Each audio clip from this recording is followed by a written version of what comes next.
En tout cela, Job ne pécha point et n'attribua rien d'injuste à Dieu. Bien aimé, Dieu peut permettre que nous soyons malades. Il faut murmurer. Job, malgré sa maladie, malgré sa souffrance, malgré tout ça, Job n'a jamais murmuré. Il a tout perdu. Il a perdu tous ses enfants. Je connais des personnes, s'ils perdent un seul enfant, ils ne vont plus aller à l'église. Dieu m'a trahi. Dieu m'a fait du mal. Dieu a enlevé mon enfant. Il a enlevé l'enfant que j'aimais. Oui, parce que parmi tes enfants, il y en a que tu aimes. Ah bon? Ah oui. Ah oui. Donc parmi tes enfants, il y en a que tu aimes. Écoutez-moi bien. Dieu peut enlever nos enfants quand il veut. Ah oui. Quand vous aimez vous amuser avec Dieu, il va les enlever et puis il va voir vraiment quel est le vrai état de votre cœur. Si vous l'aimiez vraiment. Frère, je n'invente rien. Voici un homme comme toi et moi. Dieu a enlevé tous ses enfants.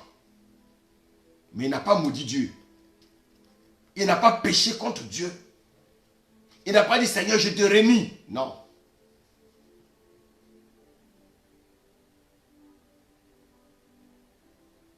Le malheur peut attendre souvent le juste. Mais Dieu l'en délivre toujours. Bien aimé. Et souvent, dans le cas de Job, la Bible va nous parler de 3 de ses amis. Eliphaz, Bidal, et puis, comment il s'appelle le troisième? Tophar. C'était des amis de Job. Mais qu'est-ce qui va se passer? Ils vont venir accuser Job. Vous voyez que, pendant que tu es dans la souffrance, ceux que tu croyais être tes amis vont venir te culpabiliser. Ils vont venir culpabiliser Job. Ah oui, mais si tu es malade, c'est parce que tu as péché contre Dieu. Ah oui, si tu es malade, parce que tu es orgueilleux. Ah oui, si tu es malade, parce que tu as fait telle chose, telle chose, telle chose.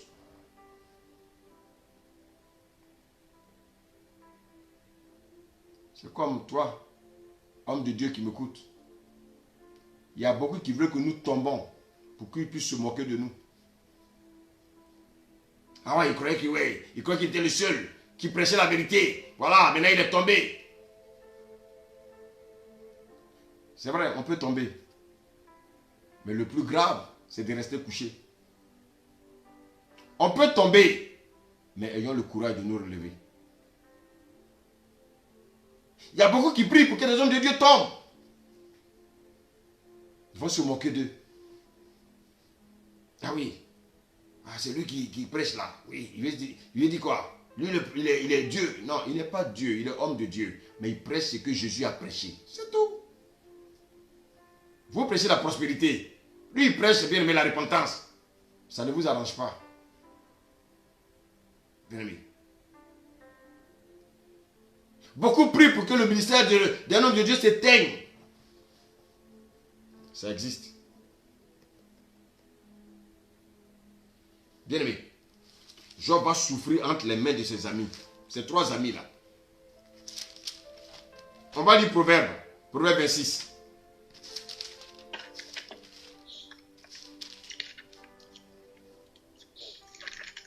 Verset 24. Proverbe 26, verset 24. Par ses lèvres, celui qui hait se déguise, et il met au-dedans de lui la tromperie. Lorsqu'il prend une voix douce, ne le crois pas. Voilà. Car il y a 7 abominations dans son cœur. Bien aimé. Donc pendant que les gens te rendent visite, ils font semblant de te consoler. Mais quand ils sortent de chez toi, oh, il a péché. Il n'a pas dit, mais il n'a pas dit qu'il peut. Voilà, il est tombé. Il se faut passer là pour Dieu là, alors qu'on est tous faibles. Oui, on est faibles. Mais on peut tomber parce que Dieu le permet. On peut tomber parce que Dieu veut nous élever. On peut tomber simplement malade. Pourquoi? Parce que Dieu veut nous donner un message, mais on n'a pas le temps de l'écouter. Donc qu'est-ce que Dieu fait? Dieu nous immobilise afin d'avoir le temps d'écouter le message qu'il veut nous donner.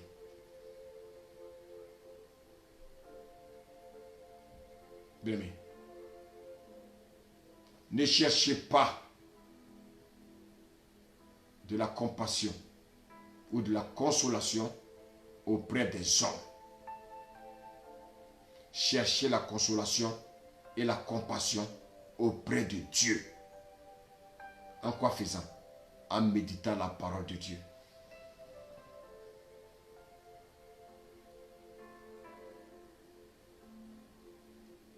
Même ton propre conjoint ou ta propre conjointe peut te dire de maudire Dieu.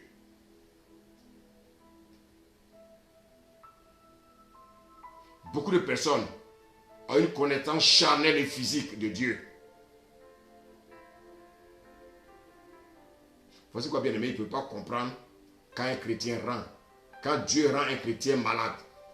Quand Dieu rend un chrétien pauvre. Quand Dieu rend un chrétien misérable. Il ne peut pas comprendre cela. Montre-moi dans la Bible cet homme que Dieu a choisi. Bien aimé. Cet homme choisi par Dieu qui n'a pas connu la souffrance. Donnez-moi un exemple. Je jette ma Bible. Donnez-moi un exemple dans la Bible. Un homme que Dieu a appelé qui n'a pas connu la souffrance. Montrez-le-moi. Je ne prêche plus l'évangile. Ah oui. Montrez-moi dans la Bible un homme de Dieu ou bien quelqu'un que Dieu a choisi pour son œuvre qui n'est pas passé par des tribulations, qui n'est pas passé par la souffrance. Et puis toi, tu ne veux pas passer par la souffrance. Qui es-tu? Tu n'appartiens pas à Dieu. Écoutez, on peut lire 2 Corinthiens 7, verset 1.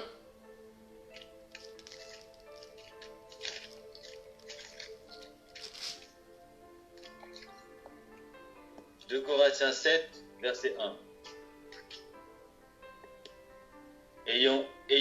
Ayant donc de telles promesses, bien-aimés, purifions-nous de toute souillure de la chair et de l'esprit, en achevant notre sanctification dans la crainte de Dieu. C'est tout. Quand tu souffres, voici le verset, bien-aimé, que tu dois méditer. Pas murmurer. Non. Achève. Dieu est en train d'achever ta sanctification. Notre Dieu ne nous appelle pas, bien-aimés, pour rechercher les bling-bling, pour rechercher les choses qui brillent. Non. Dieu va te casser d'abord. Et beaucoup veulent suivre Dieu. Et puis ils ne veulent pas souffrir. Mais ce n'est pas le Dieu que je connais là que tu suis.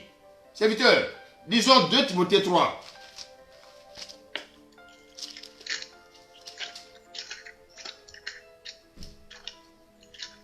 Lis-moi à partir du verset 10. Amen. 2 Timothée 3, verset 10.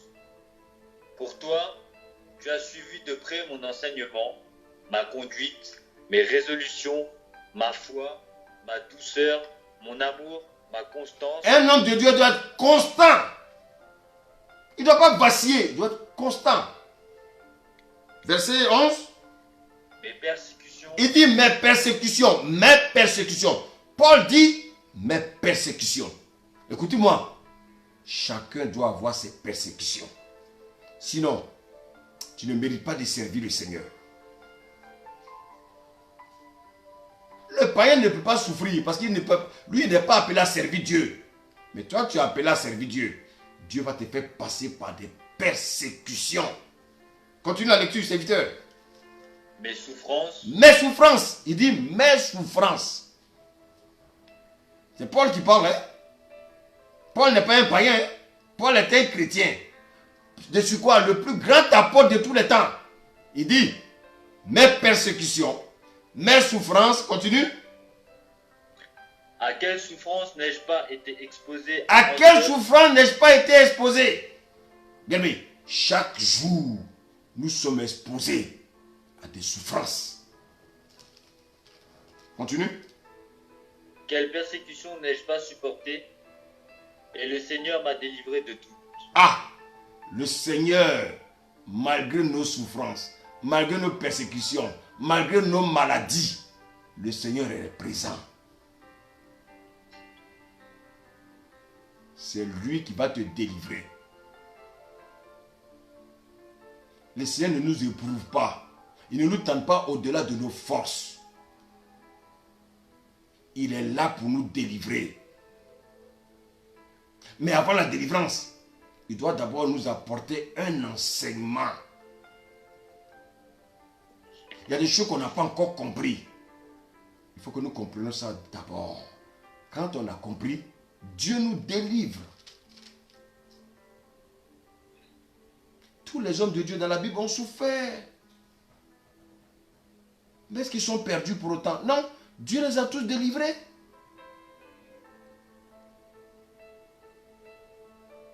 Mais quels sont ces hommes de Dieu aujourd'hui qui servent Dieu dans l'opulence? Des chrétiens qui sont dans l'opulence. Mais tu ne connais pas encore Dieu. Écoutez bien le verset 12. Vas-y. Or, tous ceux qui veulent vivre pieusement en Jésus-Christ seront persécutés. Mais, c'est pas moi qui ai écrit, hein. Moi, mon père, c'était un gros païen. Il n'a pas connu Dieu. Non, c'est pas lui qui a écrit cela. Ni moi. Ni quiconque. C'est Dieu qui a écrit. Il dit, tous ceux qui veulent vivre pieusement en Jésus-Christ seront persécutés. Alors, maintenant, tu peux tirer la conclusion. Toi qui n'es pas persécuté, toi qui n'es pas persécuté, ça veut dire que tu ne vis pas une vie de piété. En Jésus. Parce que si tu vis réellement une vie de piété en Jésus-Christ, tu vas connaître la persécution. Tu vas connaître les tribulations. Mais si tu dis que tu connais Jésus, et puis bien aimé, tu ne connais pas la persécution, tu ne connais pas bien aimé les tribulations, c'est que tu ne vis pas pieusement en Jésus-Christ. Tu es un loup dans la bergerie. Regarde ce qu'il dit par rapport aux méchants. Verset 13. Amen. Verset 13.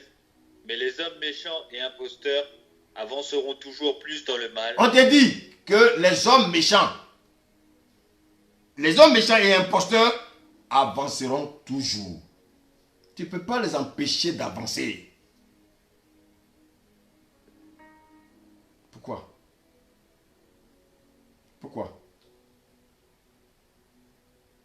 Parce que eux, ils sont sur leur territoire. Leur territoire, c'est le territoire du mal. Quand tu fais le mal, Satan t'élève. Je vous dis, je vais continuer le message de vendredi. Vous allez comprendre. Vous qui enviez les païens, je crois que vous serez délivrés ce jour-là. Ils avanceront toujours dans le mal, égarant les autres. Pourquoi? Parce que eux-mêmes, ils sont égarés. Alors, toi qui envies les païens, ah, pourquoi les païens prospèrent? Tu veux prospérer? Et va avec eux.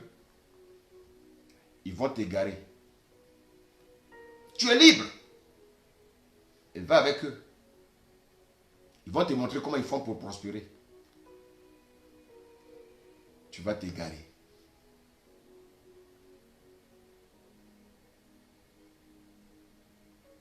Tu vas t'égarer. Au lieu de vivre une vie de piété, tu vas vivre une vie d'impiété. Et tu deviens un enfant du diable.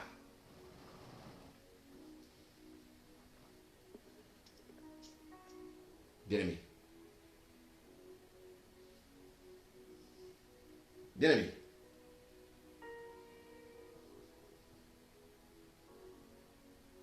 Lorsque vous lisez, on ne va pas le lire, l'histoire des 3 amis de Job. Les 3 amis de Job, bien aimé, disaient, mais si Job est tombé malade, c'est parce qu'il n'avait pas une bonne vie avec Dieu. Bien aimé. Il disait que quand on est agréable à Dieu, on ne peut pas tomber malade. Quand on est agréable à Dieu, on ne peut que prospérer. Eliphaz disait par exemple que si Job a péché, si Job souffre parce qu'il a péché. Donc pour lui, quelqu'un qui est agréable à Dieu ne peut pas souffrir.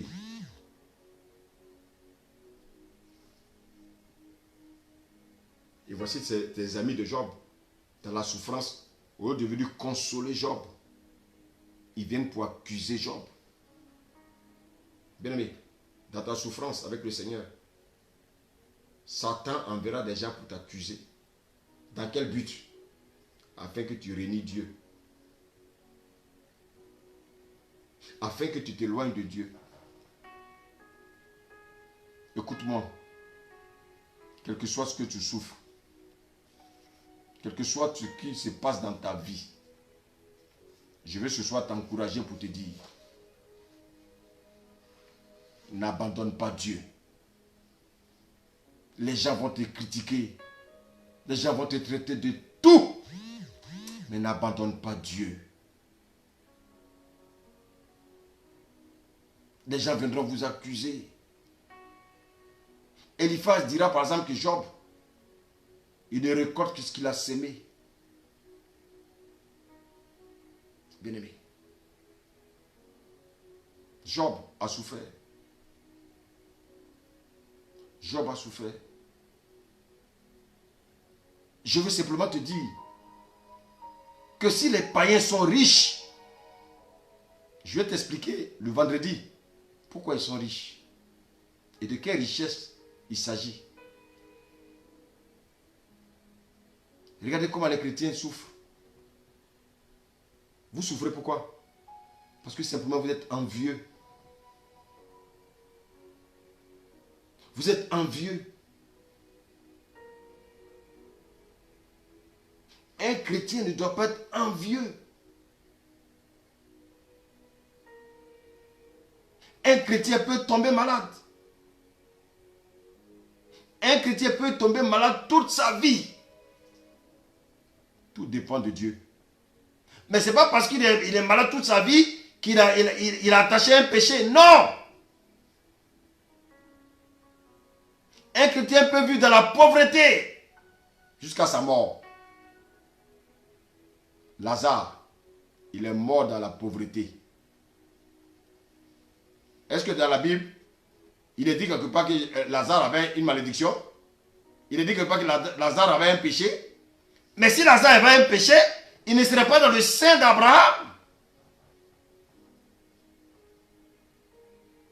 Bien-aimé. Et les amis de Job vont accuser Job. Pour eux, un homme pieux ne peut pas connaître la souffrance. Or, nous venons de lire qu'à cause de Jésus, nous allons connaître la souffrance. Celui qui veut vivre pieusement en Jésus-Christ connaîtra la souffrance. Il sera persécuté jour et nuit. Chrétien, toi qui m'écoutes, tu vois comment va aujourd'hui le monde? Aujourd'hui, on te dit de fermer ta bouche et ton nez. Demain, on va te demander de bander tes yeux. Je te parle à toi, chrétien. Ce monde que tu aimes tant va commencer à te dicter des lois.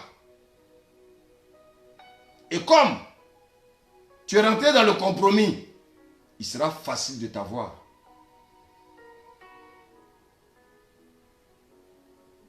Aujourd'hui, on demande aux gens de respirer le gaz carbonique. Mais demain, qu'est-ce qu'on dira à tes yeux? Après avoir fini de bander tes yeux, on va te demander de mettre des trucs maintenant dans tes oreilles pour ne plus entendre ce qu'ils vont dire. Chrétien, tu ne vois pas que le monde va de mal en pis? Tu ne vois pas qu'ils sont des signes du retour de Christ? Tu ne vois pas que le Seigneur est en train de te dire d'être prêt. Ne pas t'apprêter, mais d'être prêt. Et c'est maintenant que tu es là. Pourquoi les païens prospèrent? Pourquoi les païens prospèrent? Tu veux être riche. Tu veux être riche pourquoi? Pour dire au monde que tu es riche? Alors je te pose la question. Le Père va envoyer son Fils mourir à la croix. Pour que toi, un insensé, tu deviennes riche. Pour te glorifier. Au lieu de glorifier le nom du Seigneur. Jésus va venir mourir à la croix. Pour que toi, tu aies des milliards. Mais regardez bien dans la Bible. Tous ceux qui étaient riches, Jésus leur demandait aux riches de donner leur richesse aux pauvres. Mais les prédicateurs du ventre et du bas-ventre, les prédicateurs de la prospérité, elles vous disent que le signe de la bénédiction des chrétiens, c'est qu'ils deviennent riches. Voilà Job. Il était riche. Dieu l'a appauvri et Dieu lui a donné une maladie.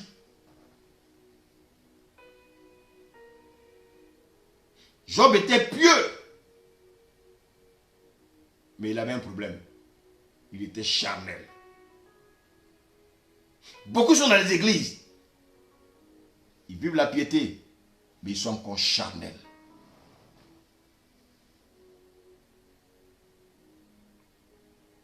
La souffrance, on va la connaître.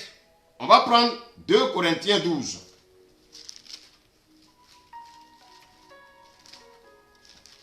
J'ai presque fini mon message. 2 Corinthiens 12. Merci Saint-Esprit de nous faire vraiment du bien. 2 Corinthiens 12. On va lire le verset 6. Verset 5, pardon. 2 Corinthiens 12, verset 5. Je me glorifierai d'un tel homme, mais de moi-même, je ne me glorifierai pas, sinon de mes infirmités. Voici quelqu'un, le plus grand, écoutez-moi bien, le plus grand apôtre de tous les temps. Il était infirme. Pourtant, quand il prie pour les malades guérissent. Mais pourquoi il ne pouvait pas se guérir lui-même? Pourquoi Dieu peut permettre à un grand apôtre qui prie pour les malades guérissent, il prie pour les paralytiques, ils sont guéris, alors que lui-même il est infirme. Chrétien, est-ce que ça te permet de réfléchir là? Paul, il était le plus grand apôtre de tous les temps. Mais Paul avait une infirmité. Paul était un malade chronique. Continue, serviteur. Verset 6. Si je voulais me glorifier, je ne serais pas un insensé, car je dirais la vérité. Mais je m'en abstiens, afin que personne n'ait à mon sujet une opinion supérieure à ce qu'il voit en moi ou à ce qu'il entend de moi. Paul était infirme. Paul ne ressemblait, comme on le dit, Paul, bien aimé, il n'avait rien pour attirer le regard. Les chrétiens d'aujourd'hui, vous cherchez ceux qui attirent vos regards. C'est pour ça que vous triez les hommes de Dieu que vous devez écouter. Les hommes de Dieu qui ont des grandes salles, des grands fauteuils en or, le bling bling, c'est qui brille. Et regardez les messages que vous écoutez. Bénédiction, tu seras riche. Bénédiction, tu seras riche. Tu vas voyager, tu vas te marier. Écoutez, pour me marier, est-ce que j'ai besoin d'entendre une prophétie? Pour me marier, j'ai besoin d'entendre une prophétie. Pour voyager, j'ai besoin d'entendre une prophétie. Mais mon ami, va chercher le visa, paie ton billet, tu voyages. Et ce sont des choses comme ça que vous aimez. Ah oui, il y a quelqu'un qui est assis à gauche. Ton numéro de téléphone, c'est le 06 26 57. Mais dis-moi, en quoi me donner mon numéro de téléphone peut me défier? Mais c'est ce que vous aimez entendre. Malheureusement, chrétien. Vous n'êtes pas fatigué. Mais on a l'impression qu'on hallucine là. C'est l'église de Dieu qui est devenue un coin de divination. L'église de Dieu qui est devenu un coin de maraboutage où on vient donner des couleurs. Oui, il y a une fille qui est assise là, tu as porté un corsage rouge.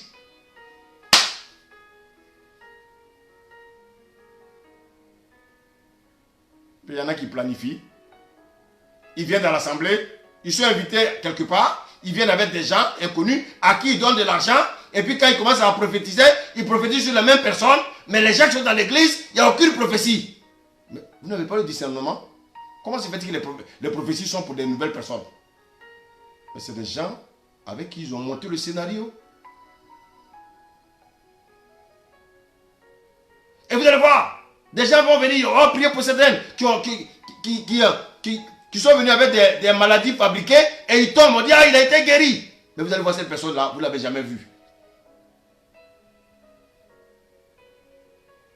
On n'a pas besoin de ça. Nous, on croit en Dieu. Si le Seigneur veut nous utiliser pour guérir quelqu'un, il va le faire. Et il le fait. Ah oui. Dieu le fait au travers de nos mains. Simplement. Sans aller chercher des bagues ou quoi. Non. Dieu opère, frère. Dieu opère. Mais où sommes-nous? Nous sommes cachés.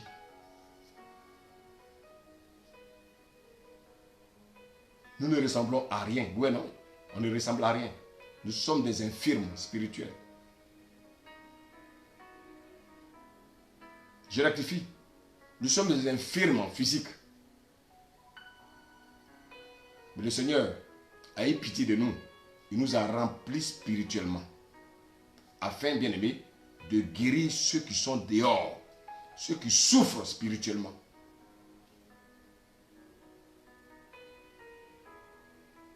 Regardez. Paul était infirme.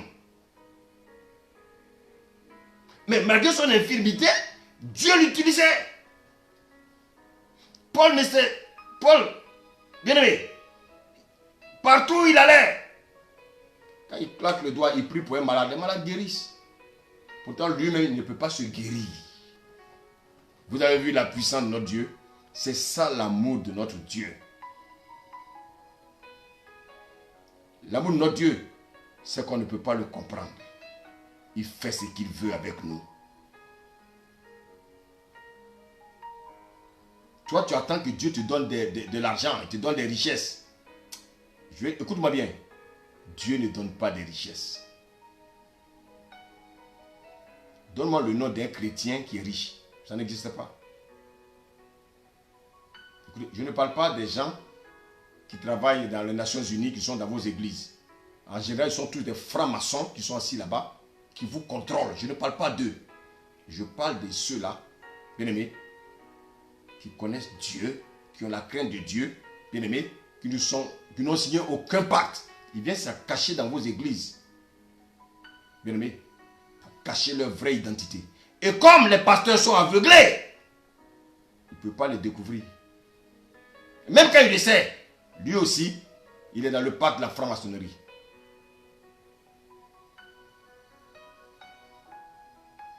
Et vous allez voir, c'est eux qui financent l'église, c'est eux qui payent tout. Ah, on va acheter une nouvelle voiture pour le pasteur.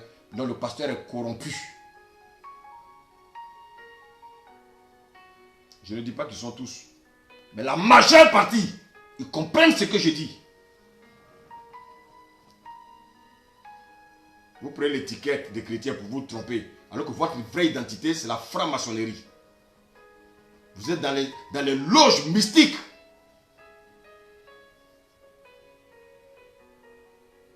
Bien aimé, écoutez-moi bien ce soir. Paul était infirme. Mais Paul n'a jamais dit, mais Seigneur, et pourquoi les païens prospèrent? Pourquoi les païens sont en bonne santé? Paul, malgré son infirmité, il guérissait les païens qui étaient malades. Sans détour. Paul n'était pas dans la discrimination. Paul était un infirme physique. Mais il n'était pas infirme spirituellement. Paul guérissait les infirmes physiques. Mais Paul n'a jamais dit au Seigneur, Seigneur, pourquoi les païens prospèrent? Pourquoi les païens sont en bonne santé? Et puis moi, Paul, je suis malade. Non! Pasteur, écoute-moi. Tu peux être un malade chronique. Et puis Dieu va t'utiliser pour guérir des malades. Serviteur, lis-moi la suite.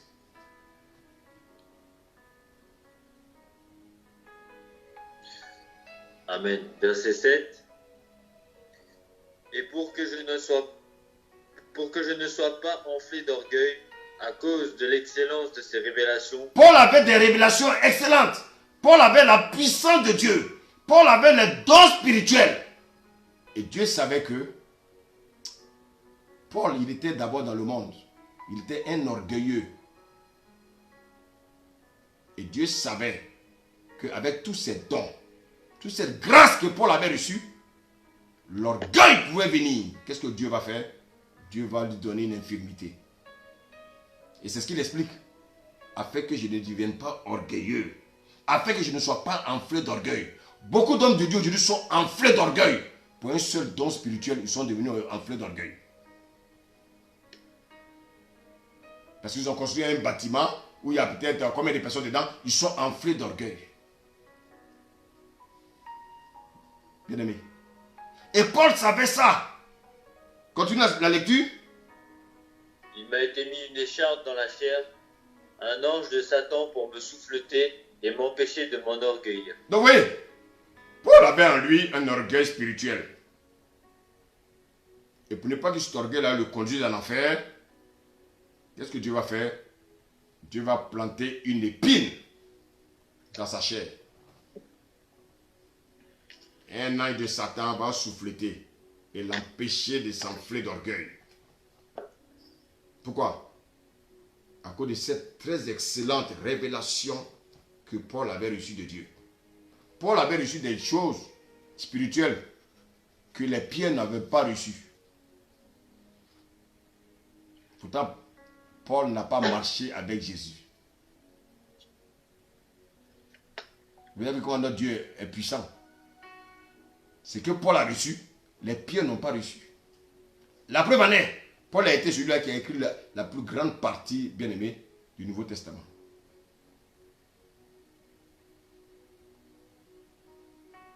Donc, chrétien, le Seigneur peut mettre un mal en toi, chronique. Mais ce qui est important, bénis-le, glorifie-le. Parce que ce qui est important pour le Seigneur, ce ne sont pas les richesses de la terre.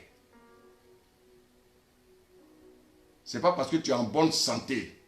Dans ta maladie là, Dieu ne permettra pas que tu meurs.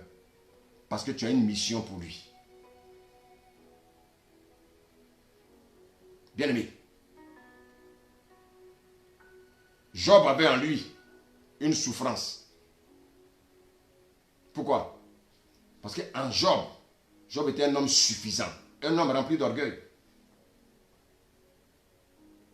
Bien aimé. Mais c'est quand il est tombé malade qu'il a décelé qu'en fait il était un orgueilleux. Je n'ai pas mis de lire des passages parce que à cause du temps qui est avancé, je vais finir mon message.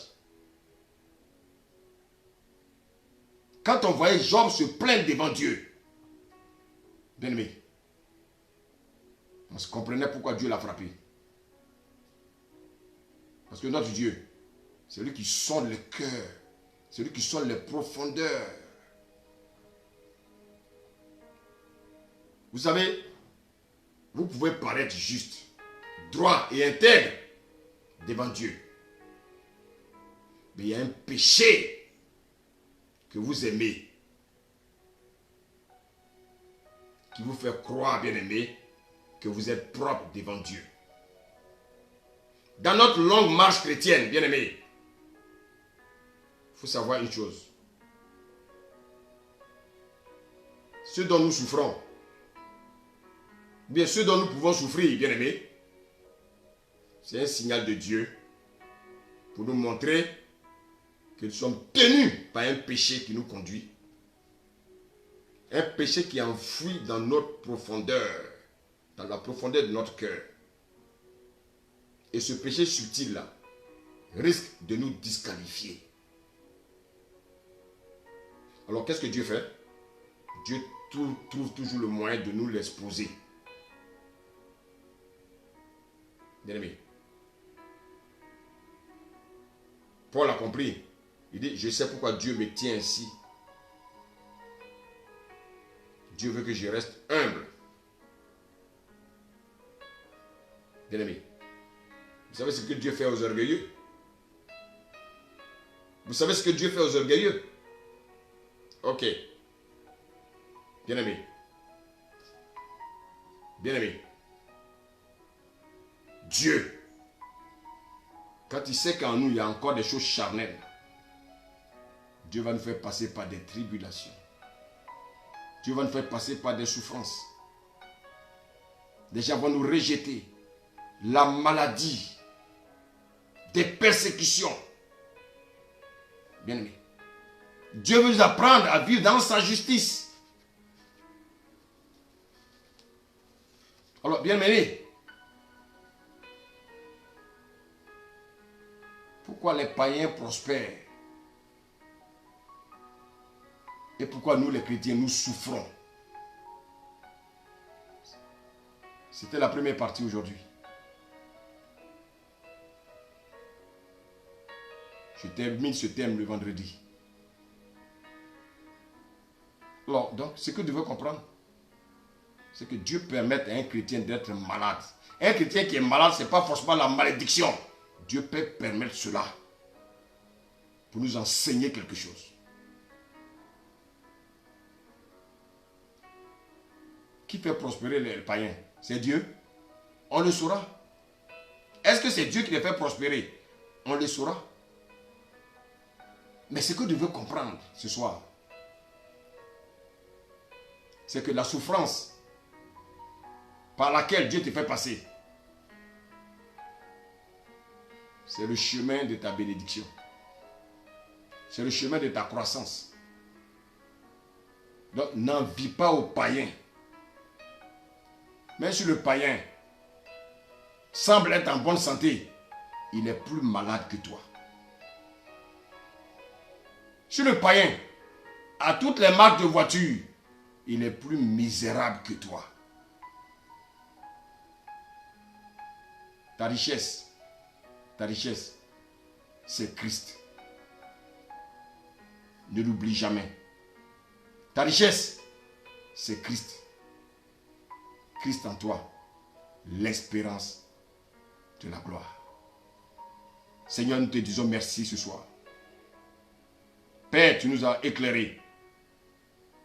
Pourquoi les méchants prospèrent et pourquoi les chrétiens souffrent. Seigneur, merci parce que tu nous as parlé. Tu nous as éclairés. Je prie que toute personne qui écoutera ce message, Seigneur, je prie que tu transformes ses pensées. Que tu changes sa vie. Tu changes sa mentalité. Je veux encore te dire merci Jésus. Merci Jésus. Merci Jésus.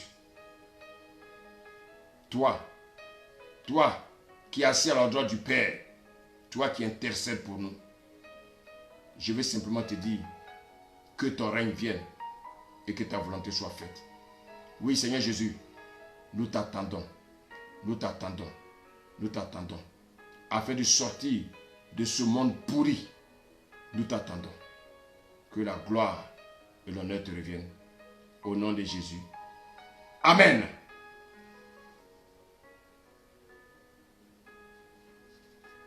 Merci Seigneur. Amen.